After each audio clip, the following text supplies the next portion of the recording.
과연 우리 인생의 믿음은 어떻게 해서 생기고 또 그 믿음은 어떻게 자라서 참된 믿음까지 자라게 되는가를 살펴보는 시간을 갖도록 하겠습니다.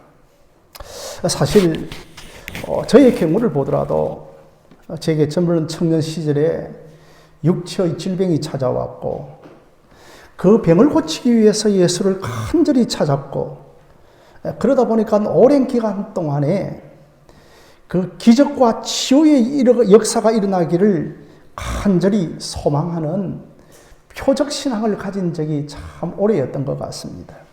결국은 하나님께서 저를 말씀을 믿고 의지하는 그 말씀 신앙으로 저를 성장시켜 주셨습니다. 사실 오늘 이 말씀, 그 왕의 신하의 아들이 거의 죽을 병에 걸렸는데 그 아들의 병 때문에 예수님께 나왔고 오직 예수님만이 아들의 병을 고쳐지는 표적을 행할 수 있다고 하는 것을 기억하면서 그렇게 표적을 구하다가 최종적으로는 이 왕의 신하가 말씀만을 믿고 의지하는 말씀 신앙으로 변화되고 있는 것을 기록하고 있습니다. 그래서 오늘은 정말 우리의 신앙이 대부분 이런 과정을 거쳐서 참된 믿음을 가지는 것을 봅니다. 그래서 오늘은 이 왕의 신하가 어떻게 참된 믿음을 소유하게 되어졌는지 이 세 가지 단계로 살펴보는 시간을 갖겠습니다. 첫째로 신하는 고난 때문에 예수님께 찾아왔습니다. 그래서 왕의 신하의 아들이 거의 죽을 병에 걸렸다는 이 고난 때문에 예수님께 찾아온 것입니다. 우리 중에도 고난이 없었다면 결코 신앙을 갖지 않았을 사람들이 많이 있을 것입니다. 신앙을 가지게 된 동기를 물어보면 자기의 힘으로 해결할 수 없는 고난 때문에 우리 예수님을 찾은 사람이 굉장하게 많습니다. 오늘 이 본문에 등장하고 있는 사람이 여러분 왕의 신하였습니다. 그러니까 왕의 신하 정도 되면 한 나라의 장관급 정도 되겠죠. 이때 이제 왕이 누구였는가 하면 이 갈릴리 지역을 다스리고 있는 헤롯 안디바스라고 하는 왕이었습니다. 아마 이 사람은 왕 밑에서 대단히 중요한 역할을 감당하면서 왕의 신임을 받았던 사람이었을 것입니다. 그러니까 사회적인 신무도 높았고 또 권력도 누리는 사람이었습니다. 아마 소위 특권의식을 가진 특권층의 사람이라고 할까요? 이런 사람일수록 자기 가진 특권이나 신분 때문에 참 신앙을 가지기가 어렵습니다. 만약에 이 사람이 아들이 죽을 병에 걸리지 않았다면 예수님을 찾았겠습니까? 이때만 하더라도 우리 예수님의 명성이 그 이스라엘 전 지역에 크게 알려지지 않았을 때였습니다. 그러니까 예수님께서는 단 한 번의 표적, 단 한 번의 기적만 일으켰던 그 시기였습니다.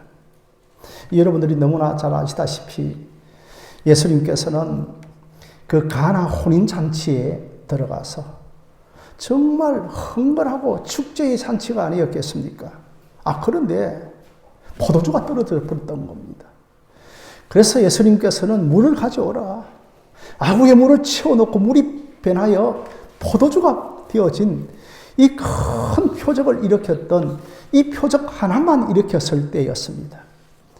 아니 그런 시기에 당당한 신분을 가진 사람이 그저 젊은 예언자를 찾아와서 자기 자신의 사정을 간절히 호소한다고 하는 것은 힘든 일 아니었겠습니까?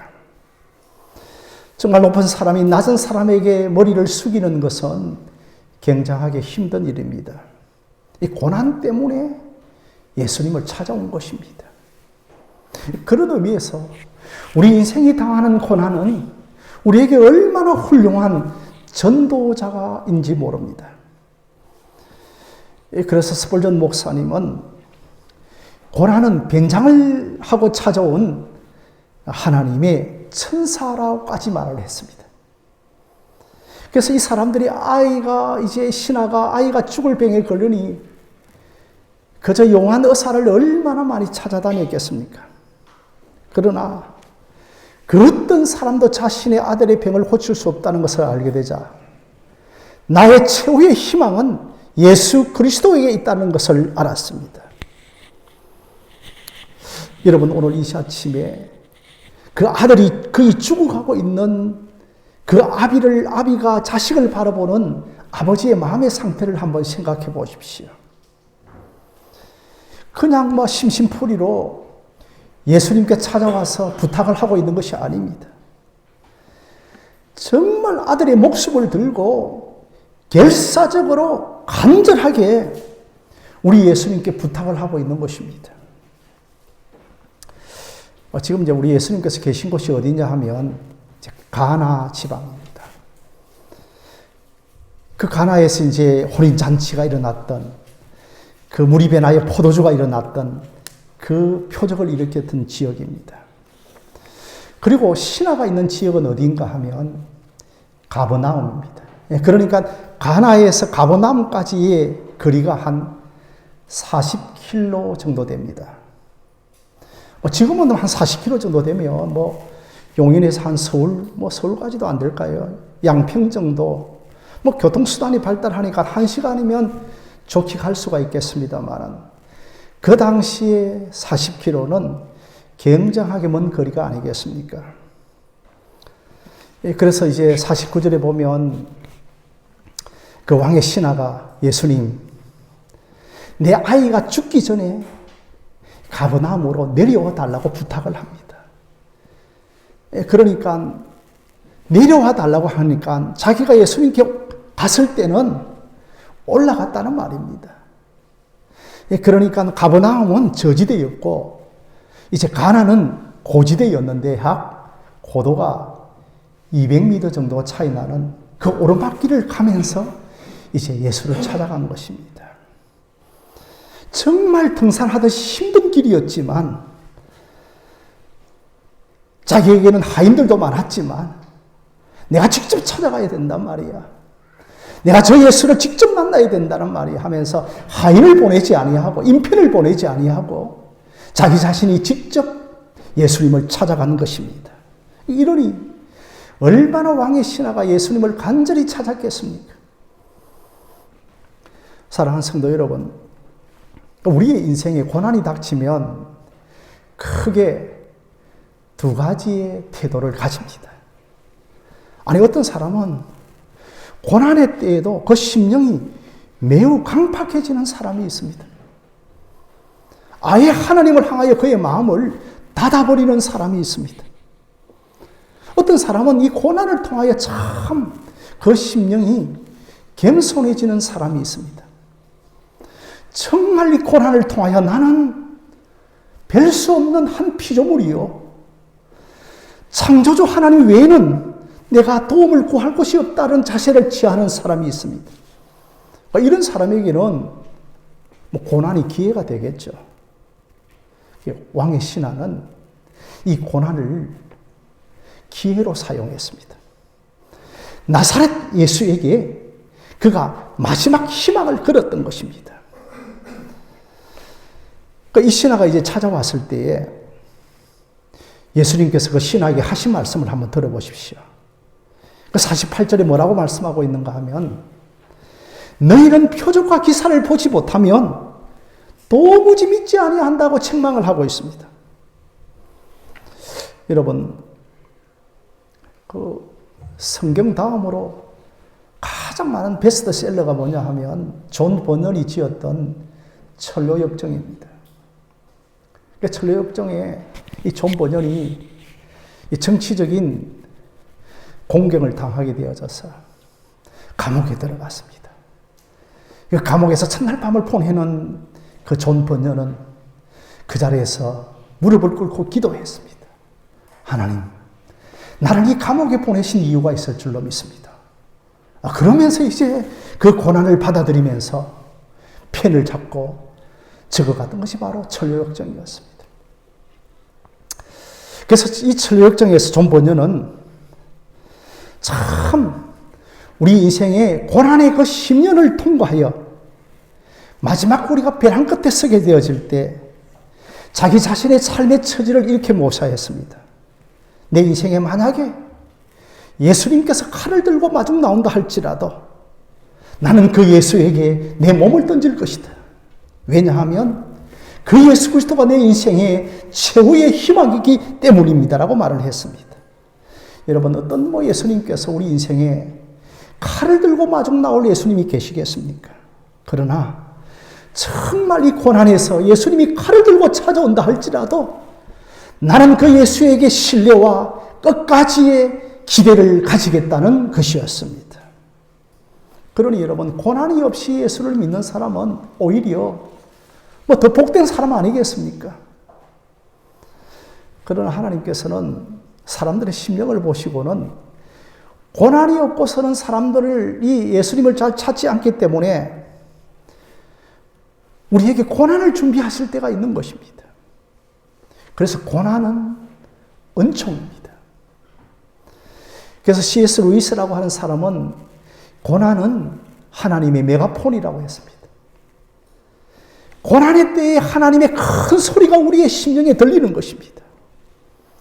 그래서 이 왕의 신하가 고난을 당하여서 예수님께 간절히 찾아왔던 것입니다. 그래서 이번 첫 번째로는 고난 때문에 예수님을 찾았던 겁니다. 둘째로 왕의 신하의 믿음은 표적을 구하는 믿음을 갖기 시작했습니다. 예수님께서는 너희가 표적과 기사를 보지 못하고서는 도무지 믿지 못한다라고 말씀을 합니다. 아니, 그렇게 열심히 간절하게 예수님께 찾아온 왕의 신하에게 너는 도대체 표적과 기사를 보지 않고서는 믿지 않는다라고 참 야박하게, 각박하게 예수님께서는 말씀을 하시는 겁니다. 예수님께서는 정확하게 왕의 신하의 믿음을 보았던 겁니다. 여러분, 우리 주님의 평가는 틀림이 없습니다. 우리 주님의 눈은 정확한 눈입니다. 그래서 그 왕의 신하가 표적과 기사만을 쫓는 그 믿음을 갖고 있기 때문에 그렇게 우리 예수님께서는 왕의 신하에게 냉정한 평가를 한 것입니다. 저희 경우를 보더라도 참 육체의 젊은 청년 시절에 찾아온 질병 때문에 예수님을 만났습니다. 그러면서 오랫동안 내 육체의 질병을 고쳐달라고 표적을 쫓는 표적신앙을 가진 때가 오래였습니다. 정말 우리들 대부분도 정말 내 인생의 병이 고쳐지고 가정이 행복해지고 또 내가 소원성취 만수무강하는 표적을 쫓는 신앙을 가지는 사람들이 많습니다. 그래서 우리 예수님께서 너희들이 표적과 기사를 보지 못하고서는 도무지 나를 믿지 못한다라고 하신 말씀은 책망이기도 하지만은 그럼에도 불구하고 정말 나를 찾고 찾으면 내가 너희들을 만나주시겠다는 겁니다. 제 같은 경우에도 표적신앙으로 주님을 간절히 찾고 찾을 때에 저의 그 표적신앙을 주님께서는 책망하지 아니하시고 저를 만나주시고 만나주셨던 것입니다. 정말 성경에서 보면 많은 사람들이 예수님을 환영한 것 아니죠. 우리 예수님을 메시아로 또 하나님의 아들로 보았기 때문이 아닙니다. 아니, 그런데도 성경을 연구를 해보면 그들이 표적과 기사로 예수님을 쫓아왔지만 아니, 우리 예수님께서는 그들을 돌려보내지 아니하시고 그들의 병을 고쳐주시면서 또한 제사함의 축복까지 주신 것입니다. 그러나 여러분, 우리는 이 표적신앙에 우리의 신앙이 머물러 있어서는 안 됩니다. 우리가 참 믿음을 갖기 위해서는 표적신앙에서 하나님의 방법대로 믿음을 가져야 하는 겁니다. 예수님께서는 우리가 표적신앙에 머물러 있지 아니하고 표적을 보지 않고 믿기를 원하시는 것입니다. 열왕기하를 보면 그 아람 왕의 군대 장관이었던 문둥병자 나만 사건을 잘 아시죠, 여러분? 그 나만이 그 이스라엘에 엘리사를 찾아갑니다. 아무리 여러분 국방장관이고 군대 장관이라고 할지라도 문둥병에 장사 없는 겁니다. 문둥병에 속수무책이었습니다. 아니 그래서 내가 이 문둥병을 어찌할까 참 고민 중에 있는데 그 집에서 길리오는 여종 하나가 사마리아에 찾아가면 큰 선견자 엘리사라고 하는 사람이 있을 것인데 그를 찾아가면 답을 얻을 수 있을 것이라고 아니 기침을 해주는 겁니다. 그래서 단단히 결심을 하고 이 나만이요 뭐 은금을 가지고 가고 많은 선물을 준비해서 심지어 아람 왕의 친서까지 들고 갑니다. 딱 엘리사에게 찾아가는데 엘리사가 만나주지도 않는 겁니다. 그러면서 전령을 딱 보내면서 뭐라고 말씀하시죠? 너는 요단강가에 가서 7번 넘어볼 시서라고 하는 겁니다. 아니 이런 박대가 어디 있습니까? 참 내가 누군데 왕의 친서까지도 가져왔는데 정말 자존심도 상하고 그가 고국으로 돌아가려고 합니다. 그런데 따라왔던 신하들이 장군이요 한 번만 순종해 보십시다. 한 번만 저 사람의 말을 한번 들어보십시다. 아니 결국 그가 순종을 하여서 요단강에서 몸을 7번 씻었는데 어떻게 변하였습니까? 그때 성경에서 바로 딱 나오는 거 여러분들이 기도할 때 잘 쓰는 단어가 있죠. 어린아이 살 같은 피부로 바뀌어졌습니다. 오늘 여러분 피부 때문에 고통당할 때에도 정말 하나님의 은혜로 어린아이 살 같은 피부로 만들어주시는 은혜가 있기를 바랍니다. 그러니까 나만이 원하는 치료 방식을 엘리사가 다 깨뜨려버리는 겁니다. 나는 너의 기대와 상식과 요구를 초월하여 요단강가에 가서 7번 씻으라고 합니다.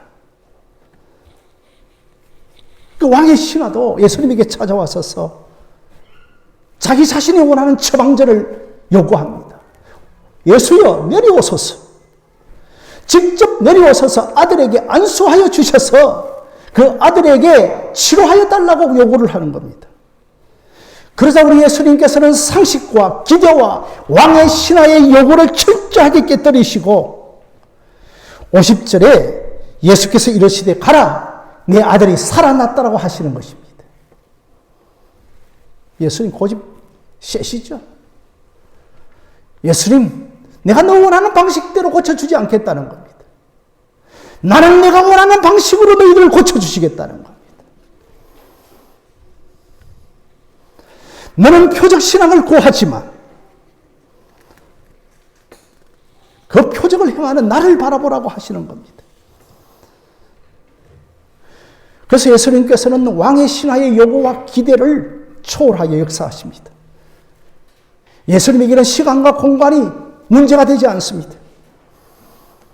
가버나움에 가서 고쳐주든지 여기서 말씀으로도 그 아이의 병은 고쳐지는 것입니다. 우리가 잘못 생각하면 이 하나님의 능력을 제한할 때가 참 많습니다. 그러다 보면 우리의 신앙이 늘 표적 신앙에 머물러 있을 때가 많은 것입니다. 여러분 병원에 다니신 분이 계십니까? 저도 뭐 정기적으로 병원을 다니는데 어떻게 환자가 의사에게 처방전을 지시할 수가 있겠습니까? 아니 왕의 신하인 그 사람이 의사이신 대예수께 자기 자신의 처방전을 요구하고 있는 겁니다. 가버나움에 내려와서 내 아들을 고쳐달라고 하고 있는 것입니다. 그러자 예수님께서는 왕의 신하의 처방전을 무시하고 예수님의 처방전을 내리시는 겁니다. 왕이 신하여, 난 가지 않겠다. 가보라. 집에 가면 아들이 낳았을 것이라고 말씀을 하십니다. 여러분, 이것은 뭐냐 하면 너의 인생의 주인은 너가 아니고 너의 인생의 주인은 바로 예수님이라고 하는 것을 알려주시는 겁니다. 아직도 왕의 신하는 내 인생의 주인이 내고 예수님을 진정한 주인으로 삼고 있지 않는 것입니다.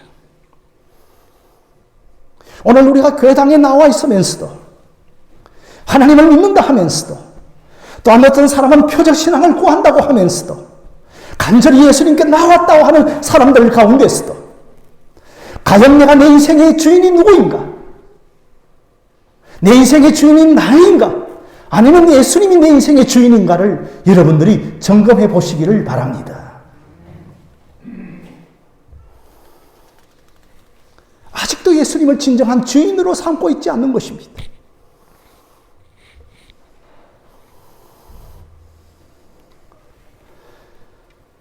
예수님을 진정으로 나의 주님으로 발견하는 순간에 우리의 신앙은 참된 믿음이 형성되어지는 겁니다. 예수님께서는 왕의 신앙의 그 표적 신앙을 깨뜨리기 위하여서 가라, 내 아들이 살았다고 말씀만 하시는 것입니다. 그래서 여러분, 세 번째로서는 우리가 말씀을 신뢰하는 신앙을 가져야 합니다. 50절 말씀을 우리 한번 함께 보실까요? 앞을 보시면 우리 함께 한번 읽겠습니다. 시작. 예수께서 이르시되 가라, 내 아들이 살아있다 하시니 그 사람이 예수께서 하신 말씀을 믿고 가더니라고 했습니다. 예수님께서는 말씀만 하시는데 아니 이 왕의 신하가 예수의 말씀만 믿고 집으로 내려가고 있는 겁니다. 아니 그 짧은 한순간에 말씀을 신뢰하는 신앙으로 바뀐 것입니다. 내 아들이 살았다고 하는 예수님의 말씀을 전적으로 신뢰하기를 시작하는 것입니다. 그러니 여러분, 신앙이라고 하는 것은 첫째로 고난 때문에 예수께 나오고 또한 둘째로 표적신앙을 가지게 되어지고 세 번째로는 하나님의 말씀을 신뢰하는 말씀신앙으로 성장해야 하는 것입니다. 참 기적을 안 보고 표적을 안 보고 믿을 수가 있다면 그 사람 복 받은 겁니다. 그보다 더 좋은 신앙이 없는 것입니다. 그러나 여러분, 기적보다 더 중요한 것은 하나님의 말씀입니다. 그러니 우리가 표적을 신뢰하는 것보다도 하나님의 말씀을 신뢰하는 여러분들이 되어지시기를 바랍니다. 자, 그런데 여러분, 오늘 말씀에서 굉장하게 흥미진진한 것은 아니 이 왕의 신하가 말씀이 들어오자, 말씀을 소유하자, 말씀이 들려지기 시작하자 마음의 여유를 갖기 시작했다는 겁니다. 여러분들에게도 말씀이 들어오고 말씀을 신뢰할 때 심적인 여유를 갖기를 바랍니다. 처음에는 표적신앙 때문에 제가 말한 대로 표적신앙 때문에 책망을 받았지만 이제는 표적이 없어도 예수님의 말씀을 믿기 시작합니다. 올라갈 때는 오르막길, 가나까지. 그냥 말씀을 받고 내려갈 때는 내리막길이 있기 때문에 가나 지역에서 가버나움까지 내리막길이면 4-5시간이면 충분히 도착을 합니다. 정말 그날로 갈 수 있는 거리입니다. 그런데 이 왕의 신하가 그날 집으로 돌아가지 않고 어떤 마음의 여유를 가졌는지 그 다음날 아들에게 찾아가는 겁니다. 예수님의 말씀을 신뢰하기 시작하자 마음의 평안이 찾아온 겁니다. 예수님의 말씀이 들어오자 그들의 심령에 담대한 신뢰를 갖기 시작한 겁니다. 그래서 급히 집으로 달려가서 우리 아들 살았나 죽었나 돌아보지 않고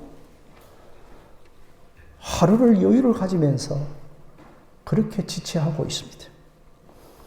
그 다음날 이제 집에 가까이 가니까 신하들이 마중을 나와서, 종들이 마중을 나와서 아들이 살았습니다. 살아있지? 그러면 언제 살아났느냐고 묻자. 뭐라고 대답합니까? 어제 제7시에 살아났다고 하는 겁니다. 언제? 종들이 어제 몇 시? 예, 제7시라고 대답을 하는 겁니다. 왕의 신하의 머리가 막 계산기가 급하게 돌아가는 거죠.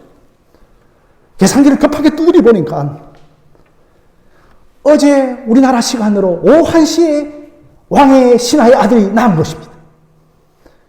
그 어제 오후 1시에 예수님께서 가나에서 내 아들이 살았다라고 그 말씀하시는 시간과 정확하게 일치한 것입니다.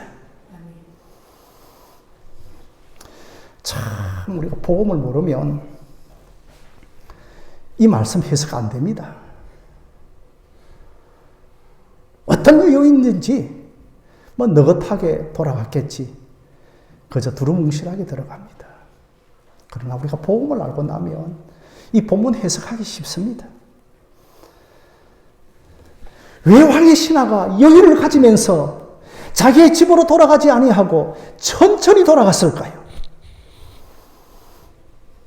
50절에 그 말씀에 답이 있습니다.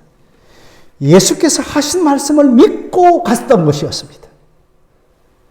왕의 신하가 예수님의 말씀을 믿었던 것이었습니다. 그러면 조금 전까지만 하더라도 표적 신앙을 가지고 자라왔던 왕의 신하가 어떻게 이 짧은 순간에 확고하고도 담대한 신앙을 가질 수가 있었겠습니까? 지금까지는 예수님이 표적을 행하시는 능력자 정도로만 보고 예수님을 찾아왔는데 어떻게 이 짧은 순간에 말씀만을 믿고 신뢰하는 참믿음을 소유한 자로 변화되어질 수 있을까요? 이것이 여러분 우리에게는 소망입니다. 이것이 오늘 우리들에게는 위로입니다. 오늘 이 시간에 우리들이 표적을 갖고 나온다 할지라도 이 짧은 순간에 하나님의 은혜와 말씀의 능력이 여러분들에게 임하게 되어지면은 이제부터 저와 여러분들이 말씀만을 신뢰하고 의지하는 신앙으로 변화되어질 줄로 믿습니다. 어떻게 이 사람이 이렇게 급작스럽게 급진적으로 신앙이 바뀌어질 수가 있겠습니까? 아들이 살아났다고 하는 예수님의 말씀은 윤리도덕의 메시지가 아닙니다. 아들이 살아났다고 하는 예수님의 말씀은 생명의 말씀이고 무에서 윤을 만드시는 우리의 영혼을 구원하는 하나님의 생명의 말씀이고 그 말씀은 살아 운동력이 있고 능력이 있어서 좌우의 어떤 말씀 것보다도 쪼개는 놀라운 말씀이기 때문에 말씀이 선포되어지자 그 왕의 신하에게 구원 없는 믿음, 말씀을 신뢰하는 믿음이 들어갔던 것입니다. 제가 주일날 설교하면서 간절하게 기도하는 것이 있습니다. 하나님,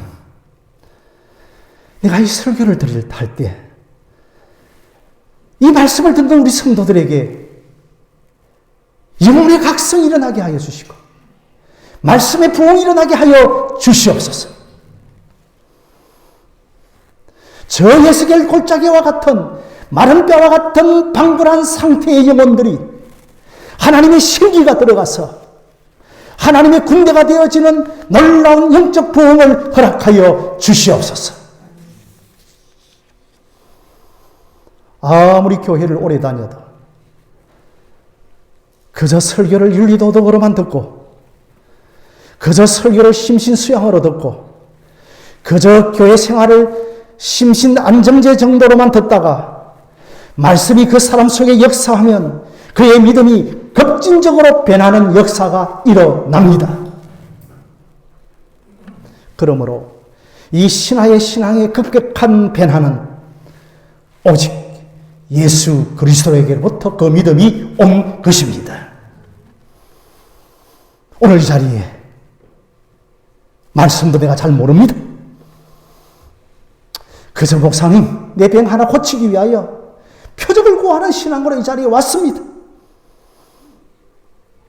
그러나 이 시간 예수님을 제대로 만나면 변하기 시작하는 것입니다. 내 의지와 다짐과 노력에 의하여서 변하는 것이 아니라 주님께서 그를 친히 변화시켜 주시기 때문인 것입니다. 믿음은 자기 자신 속에서 솟아나는 것이 아니라 믿음은 예수님이 주셔야 하는 것입니다. 내가 오랫동안 많은 설교를 듣고 내가 그 설교에 설득당하고 내 머릿속에 설교의 지식이 충분히 쌓인 다음에 내 이성과 합리성을 가지고 내가 이제 예수 믿어야 되겠다고 그렇게 결정하는 것이 믿음이 아닌 것입니다. 너 아들이 살아났다. 이 말씀 한마디만 가지고도 하나님은 우리를 급격하게, 급진적으로 변화시켜 주십니다. 우리가 예수 그리스도를 진정으로 만나면 이런 급격하고도 급진적인 변화가 일어납니다. 어떤 사람은 서서히 20년, 30년에 걸쳐서 그의 신앙이 변화되어진다. 디모데와 같은 신앙으로 변화되어진다 하지만 여러분 사도 바울을 한번 보십시오. 다메섹 도상에서 그가 포행자요 예수 믿는 자를 사로잡이는 살인자임에도 불구하고 단 한순간에 예수님의 말씀이 비춰지자 그에게 급격하고도 급진적인 신앙의 변화가 일어난 것입니다. 왜 오늘날에는, 왜 오늘날 교회에서는 이런 급격하고도 급진적인 신앙의 변화가 저번 옛날의 추억 정도로, 과거의 역사물 정도로 우리에게 남아 있습니까? 여러분들, 이 급격하고도 급진적인 신앙의 변화를 사모하고 구하고 찾으시기를 바랍니다. 그래서 이 사람의 그 영혼의 급격한 변화는 오직 예수 그리스도께로부터 온 것입니다. 정말 왕의 신하고 오늘 여러분들이 마찬가지로 말씀도 잘 모르고 그저 표적만 구하고 그저 신앙의 종교생활 정도로 하는 그였지만 예수를 만나자 변화되었습니다. 자기 의지와 노력에 의해서 변화되어진 것이 아니라 예수님께서 그를 친히 변화시켜 주신 것입니다.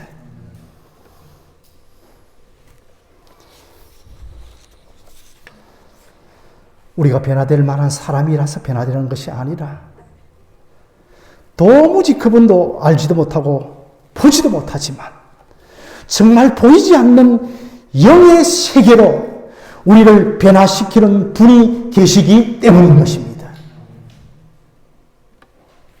예수님이야말로 진정으로 우리의 영혼을 변화시킬 수 있는 능력을 가지신 분이십니다.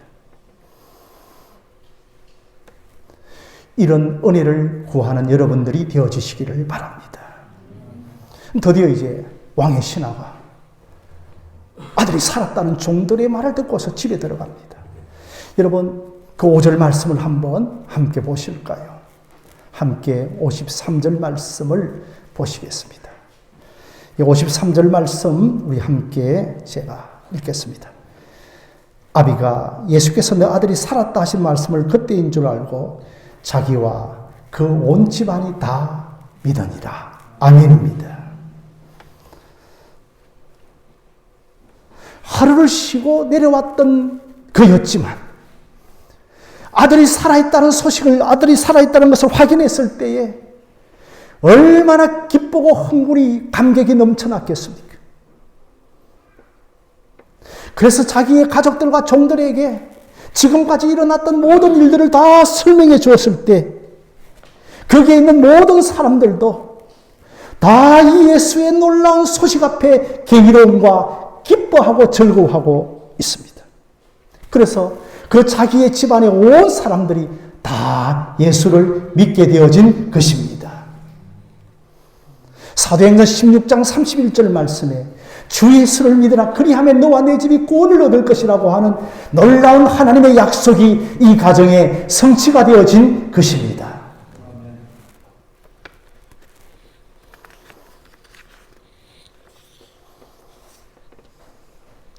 내 한 사람이 급격하게 변화되어지고 내 한 사람이 급진적으로 변화되어지면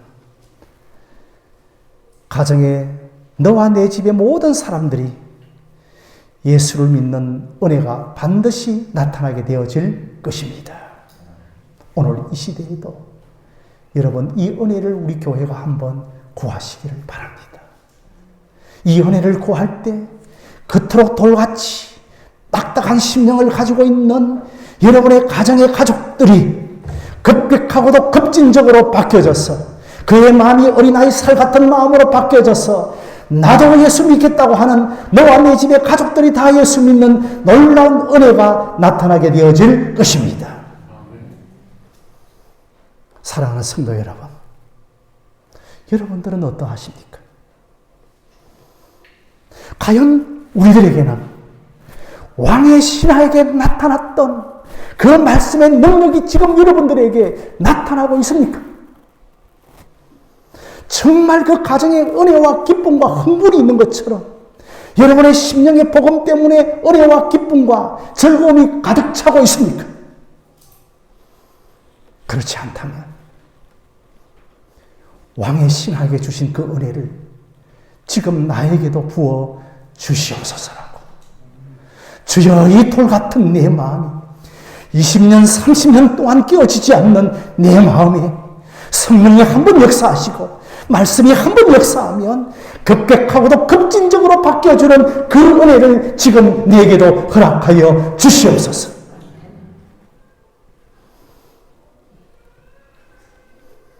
그런 사람들이 다 되어지기를 주님의 이름으로 부탁합니다. 그런 사람을 가리켜서 히브리서 11장 36절에서는 세상이 감당하지 못한 사람이라는 겁니다. 우리 하늘샘교회 모든 성도들이 세상이 감당하지 못한 믿음의 군대들로 일어나는 그 은혜가 있기를 주님의 이름으로 간절히 축원드립니다.